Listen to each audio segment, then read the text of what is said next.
I am super excited this morning to welcome and introduce our guest speaker, Coach Justice Roe Williams.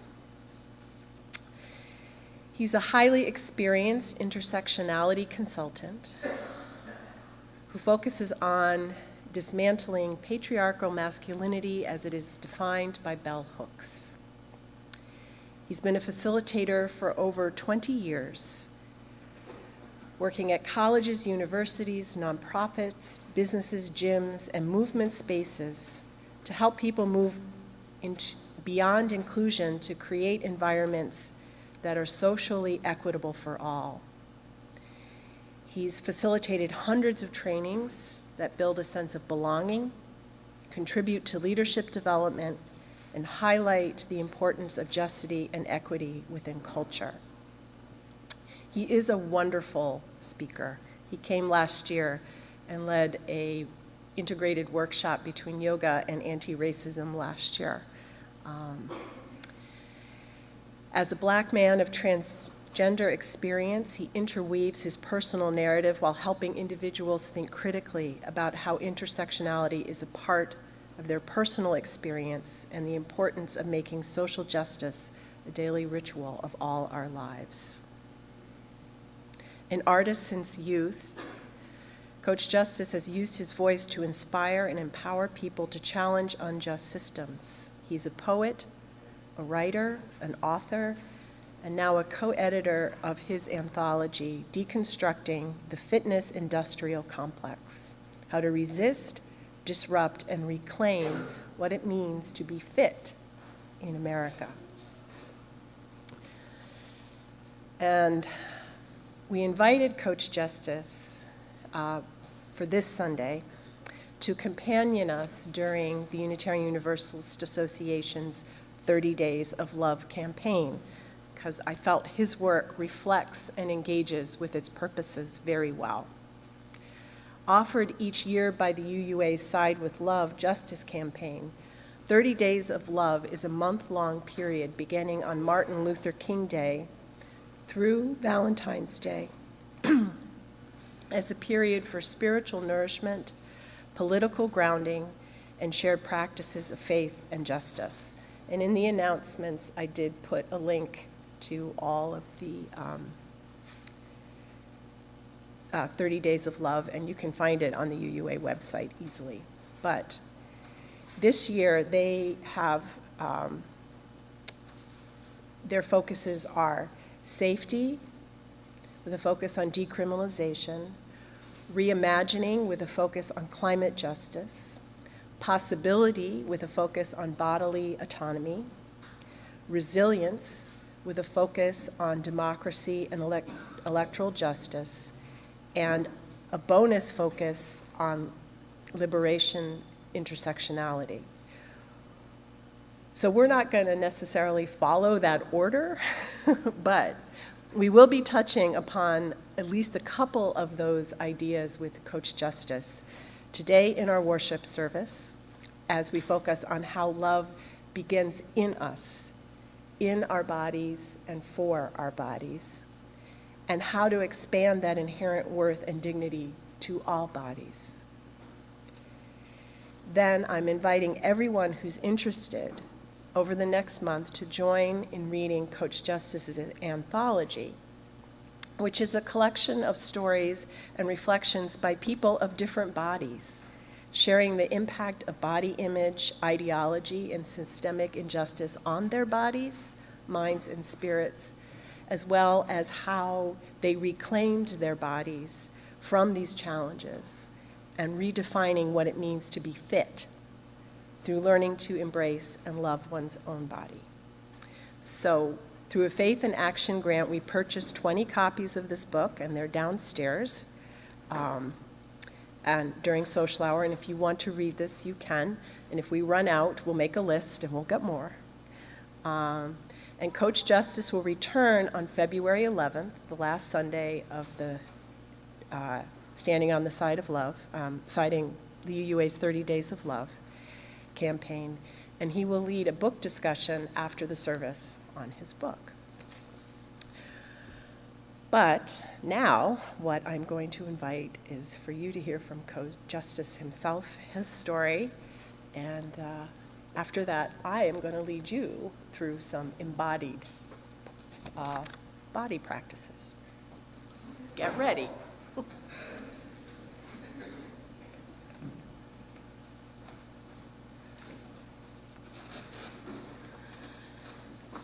Good morning, everyone. I apologize. I had to take my mask off because I need to read, and with the mask on and talking, I won't be able to read. So I'll try to keep this really short. I'm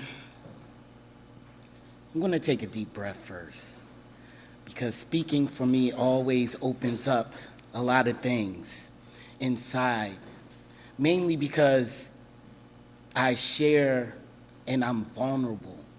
And being vulnerable in spaces can be tricky for me at times, right? But I do it because it's about community. It's about exposing ourselves to each other. It's about building. And it's about centering it on love. So I'm going to ask everyone to kind of just cross your hearts for a moment. Every morning when I wake up, the first thing I see is I am love. This reminder really sets the tone for how I'm going to exist in my day, how I'm going to experience things throughout my day. I am love. I want you to think that inside. I am love, because we are love. And in that love, we set the tone for how we're going to live our lives, right? This is my favorite quote. It's a quote by James Baldwin. And this quote speaks to the work and activism that I do. It speaks to how I experience love in my life. The quote is, "Love takes off the mask that we fear we cannot live without, and we know we cannot live within." This is from his book, A Fire the Next Time. What does he mean by mask? So when I share with you, I'm sharing from my own perspective and how I've internalized these ideas, which may be different from how you understand and internalize it. So just keep an open mind to some of the things that I share that may feel distant from you, right? When I think about wearing a mask, I think about growing up. And growing up with the privilege of my mother's loving embrace. That's a privilege.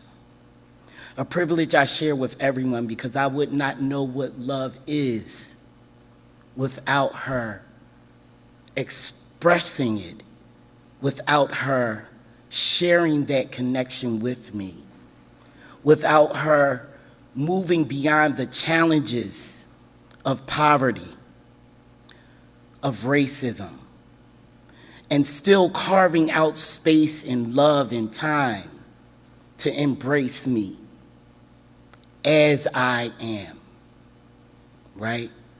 And so I share this because our journeys together has been complex, much like my journey throughout life, and my experience of understanding that no matter what I do in this world, it has to be rooted in love. And in this expression of love that's not perfect. It's not perfect. It's not from a space of feeling joy all the time or feeling good all the time. Love is not perfect. Sometimes you feel pain. Sometimes you feel hurt, right? Because around us we live and experience things where we've been misinformed, even about our own lives and our own bodies, right? So in many ways, my relationship with my mom and myself, although we're two different individuals, connect, intersect. She always embraced all of who I am. But outside of her loving embrace, I found fear in a world that did not see me, that erased me, that did not allow me the space to love myself, regardless of what the world says about me, right? In that challenge, I picked up this need to wear the mask, to conform to ideas about my body that was untrue, in order to find a sense of liberation, to find voice, to find space in the world with me in it, right? This mask of conforming, it actually took away from my soul. It didn't allow me to love myself and love my mom in that reflection of love that she shared with me always, right? Because I didn't love myself. I didn't find myself represented in spaces only in my mother's embrace. In school, I was denied. I was told I was stupid. I wish I could bring that book back to a lot of the folks that taught me throughout the years, right? But I don't need to do that because I love, right? Growing up, I had the challenge of trying to figure out and place my body in spaces, even through my activism, even through my liberation, where I was erased, where I was told to be silent. So love for me is taking off the mask, much like what James Baldwin says, and having the courage to be all of who I am so that everyone is exposed to my vulnerability.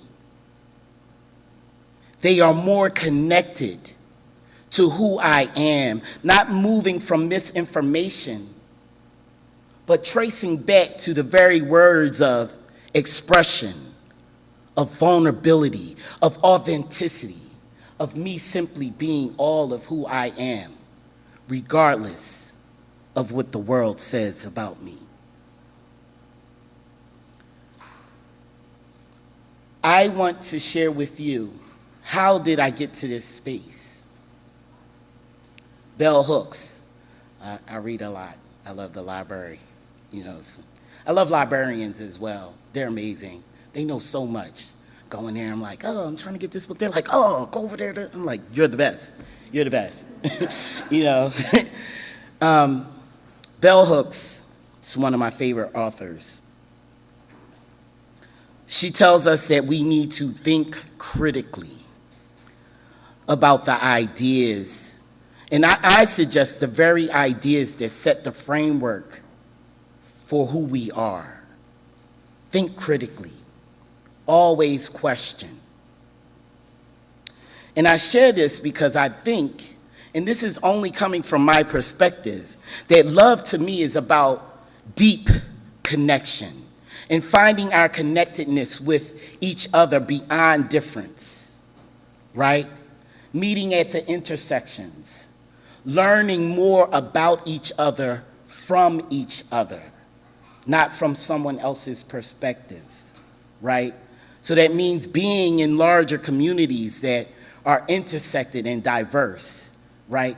And being open to hearing experiences that are different and far from your own, and making that experience a truth, a whole truth, right? That's liberation. Being able to be in space with others where I can be all of who I am.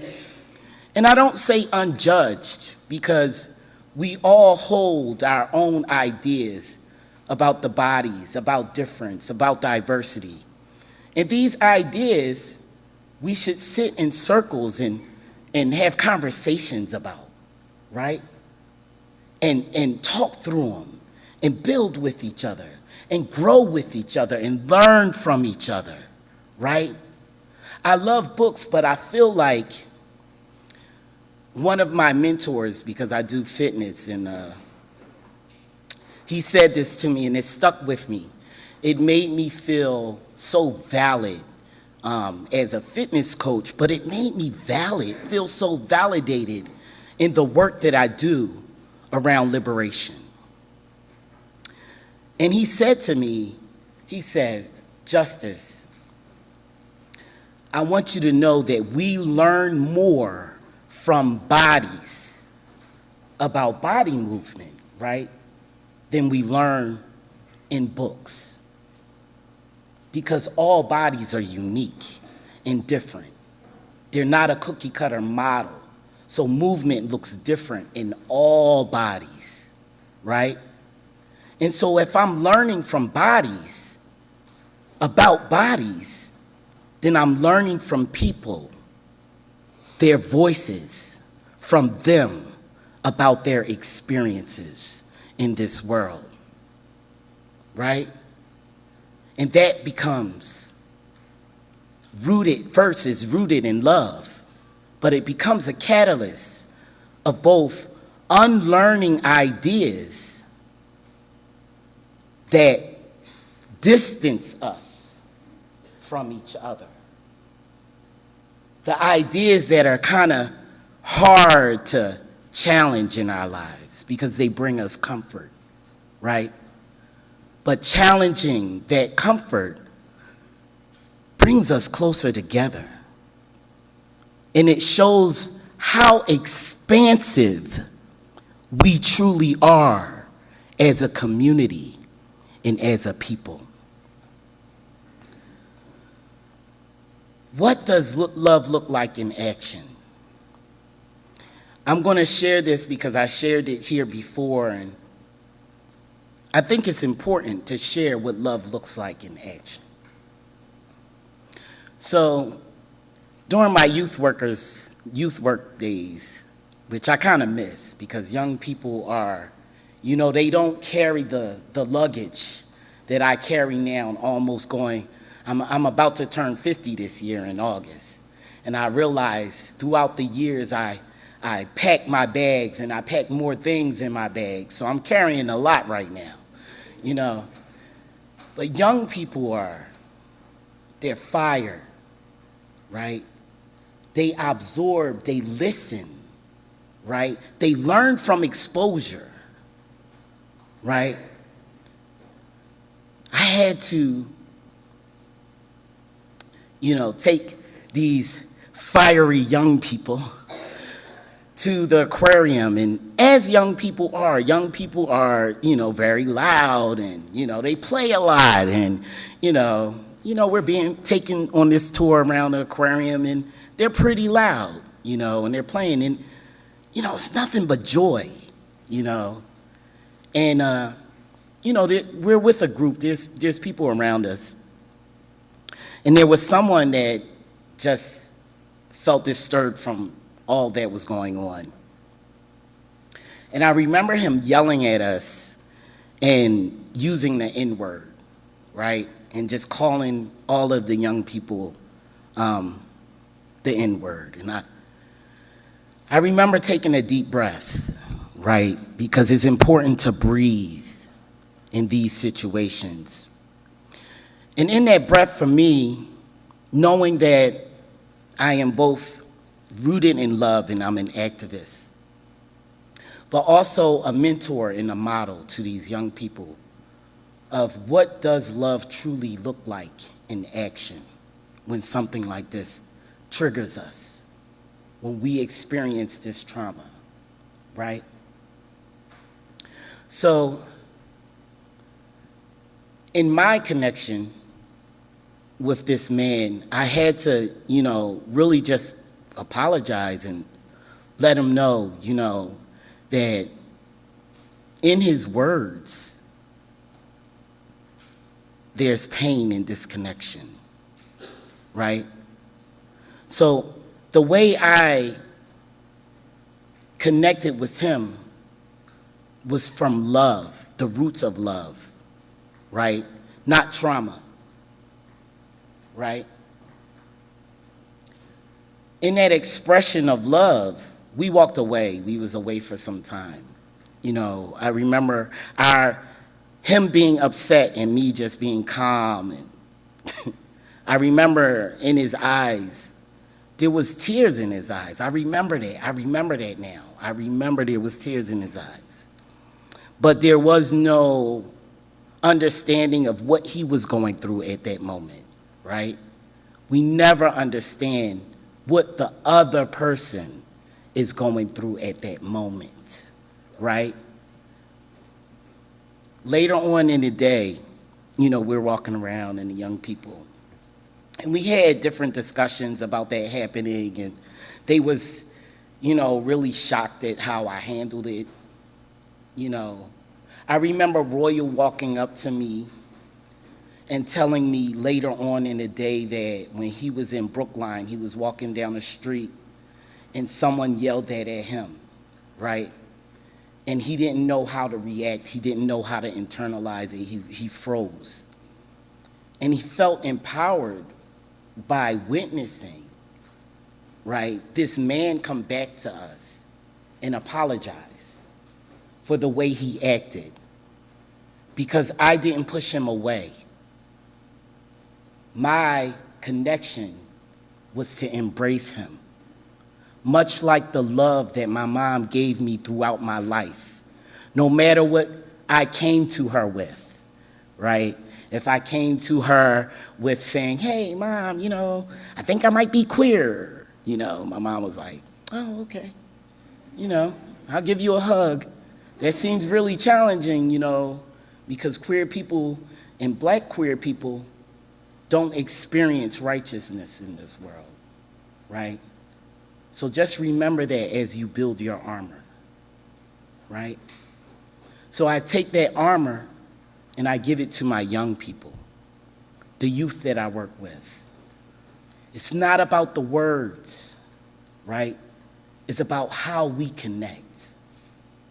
And if we could just take a moment to let go of what's going on inside us, the discomfort, the anger, the shame, we'll make deeper, authentic connections with each other, because we'll figure it out what's going on the other side of the mirror, right?